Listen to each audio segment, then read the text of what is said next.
After years on the road, Philip of Castile's funeral procession had finally reached the Spanish city of Tordesillas in February 1509. The procession had set out from Burgos, more than 150 kilometers away, after the first Habsburg King of Castile took his final breath on the 25th of September 1506. Philip had been officially proclaimed king mere months earlier, before he succumbed to a sudden illness that triggered rumours of a poisoning orchestrated by his father-in-law.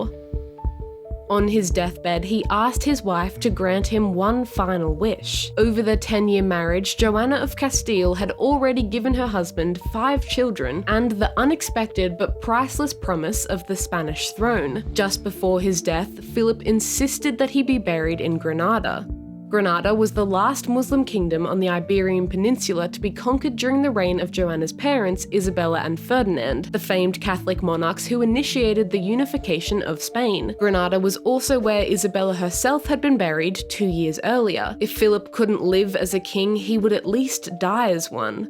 Joanna travelled alongside her husband's decaying body for years. It's said that she was so grief-stricken by Philip's sudden death that she would not part with his corpse. Joanna apparently had Philip's body brought with her everywhere, from the dining table to her bed, and during travel days she would regularly have Philip's coffin open so that she could kiss her one true love. The funeral procession was also ordered to only travel at night, because Joanna supposedly refused to let any other woman lay eyes on her dead husband. The image of the Castilian queen, driven completely mad by the death of her husband, was spreading like wildfire, and her father, Ferdinand, still the King of Aragon, couldn't have been more pleased. How could this mad woman ever run a kingdom? Although Ferdinand and Philip had already colluded with one another to keep Joanna away from power, it was only when she arrived at Tordesillas in 1509 that her fate was finally sealed. Joanna would never leave the city again. Here is the life of Joanna of Castile, or as she's known to history, Joanna the Mad. And this is Crown Undone.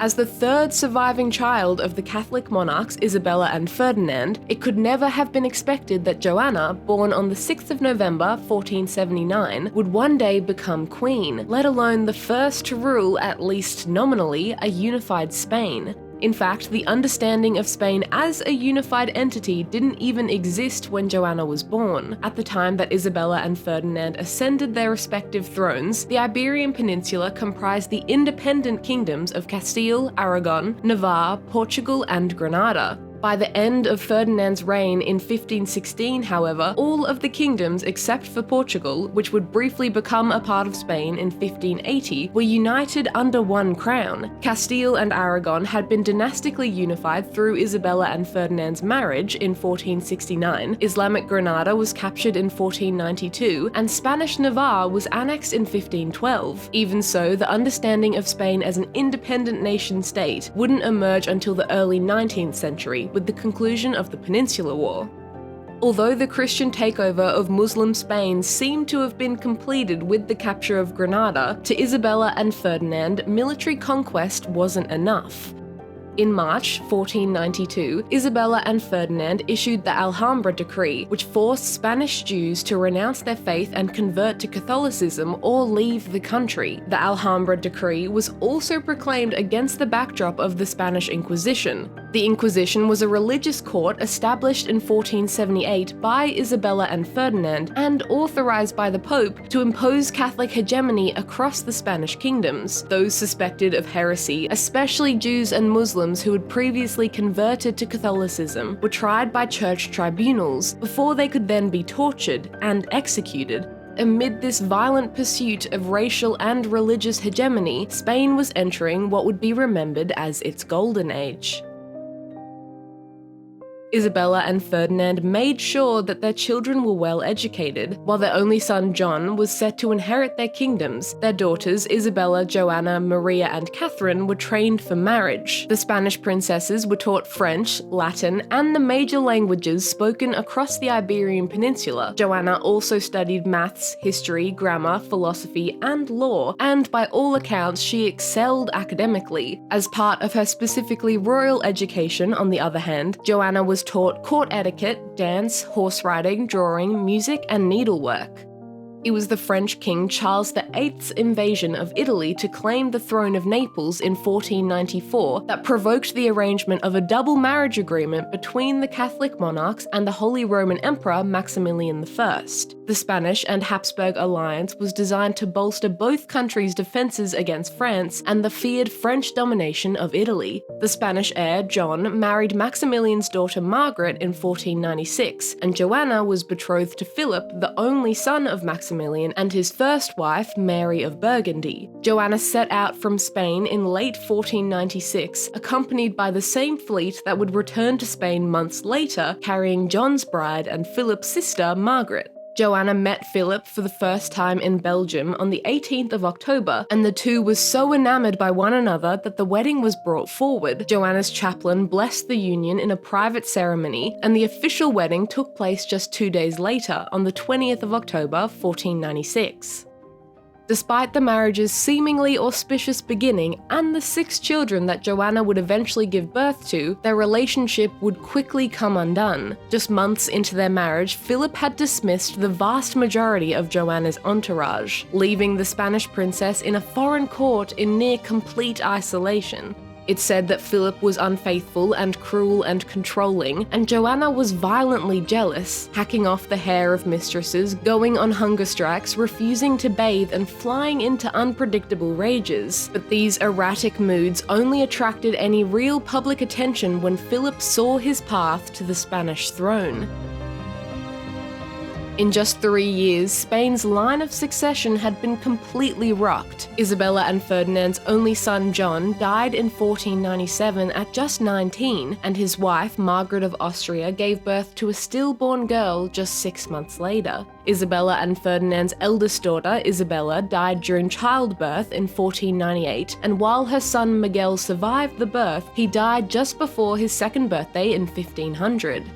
Suddenly, Joanna was the heir to the Aragonese and Castilian thrones. Although Philip and Joanna spent more than a year in Spain with their court in 1502 to receive homage as the new heirs, they'd returned to the Burgundian Netherlands when they received the news that Joanna's mother, Isabella, had died on the 26th of November 1504. Now, Philip was desperate to stake his claim in Castile.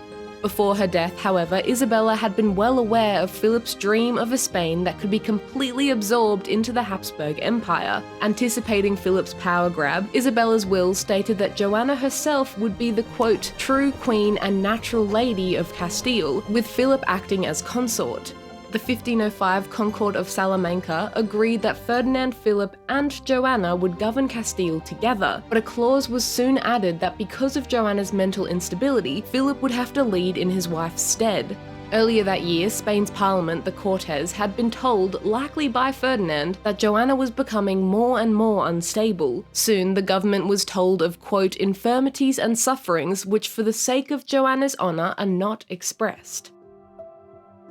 In their haste to get back to Spain after Isabella's death, Philip and Joanna ended up shipwrecked off the coast of England. They were forced to take shelter at the palace of Henry VII, and were only permitted to leave once they agreed to a defence pact and a trade deal with the English crown. It was also the last time that Joanna would lay eyes on her younger sister Catherine, who was still living in England 4 years after the death of her first husband, Prince Arthur, and 3 years before her marriage to England's King Henry VIII.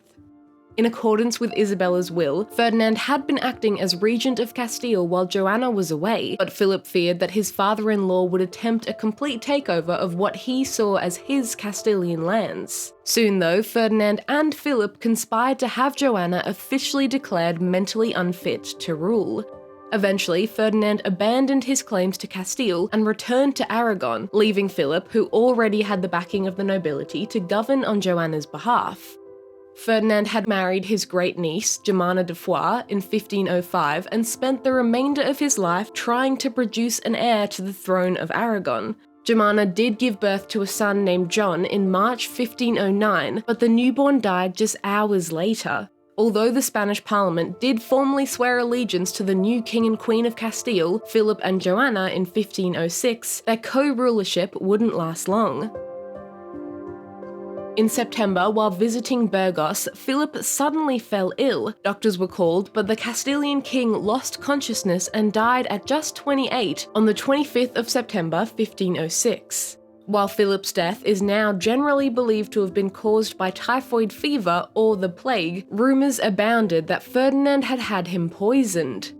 Pregnant and now more vulnerable than ever, Joanna was distraught. By this time, she had already given birth to 5 children. Eleanor had been born in November 1498, Charles in February 1500, Isabella in July 1501, Ferdinand in March 1503, and Mary had been born in September 1505. While Eleanor, Charles, Isabella, and Mary were sent to be raised by their paternal aunt, Margaret of Austria, the guardianship of Ferdinand was taken on by his grandfather and namesake Ferdinand of Aragon. All of Philip and Joanna's children would one day become either emperors or queens, and the eldest son, Charles, the future Holy Roman Emperor, had been named the Castilian heir.